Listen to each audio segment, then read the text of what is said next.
is Charles, and today I'm walking you through the development of my data-driven application. And my application would be the REST Countries Explorer. And for this project, I chose the REST Countries API because it offers a wide range of complex nested data, and it is perfect for demonstrating my parsing techniques. And for this application, I'm using Python and the Techinical library, which also follows a strict object-oriented approach. So without further ado, let's start. So as we can see in my constant sections at the top, I have defined a global palette using dark navy and cyan accents to ensure consistent and modern UI throughout this whole project. And moving on to our API layer, also called the separation of concerns. One of the key technical requirements was efficient data retrieval, and for that I've implemented a dedicated class called REST Countries API. And this is a great example of separation of concerns because instead of mixing network logics with my UI, this class handles all the heavy lifting. And I've also used multiple static methods like search by username and search by region.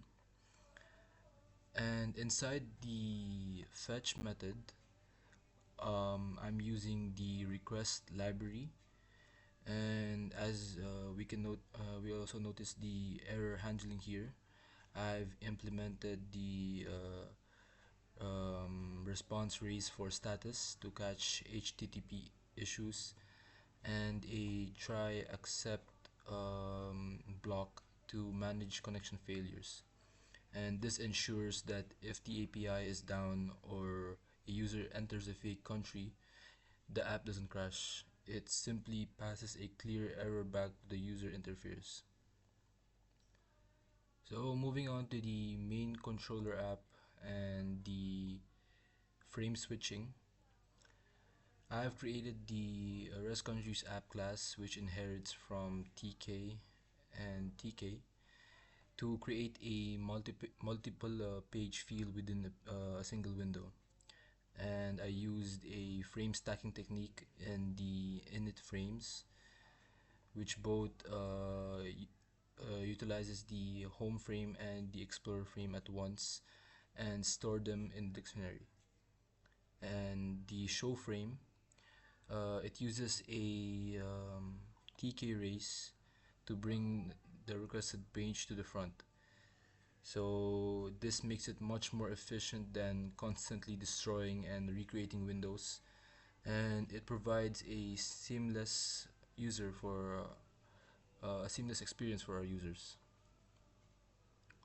Now moving on to the okay, so this is just the home screen. Everything you see on the home screen is displayed right here, and this is the explorer frame where the core interaction happens. I've broken down the UI down into internal methods like build header, um, build controls to keep the code readable. And for user input, I've put two options: a text tree entry field like TTK combo box um, for regional browsing, and I also bound the return key for the search function, which improve the accessibility. So when the data is retrieved, the display results methods take over. This was the most complex part of the logic, and the API data is often very messy.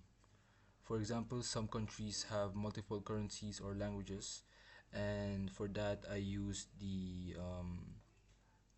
.get method to safely navigate these dictionaries and join the values into clean strings.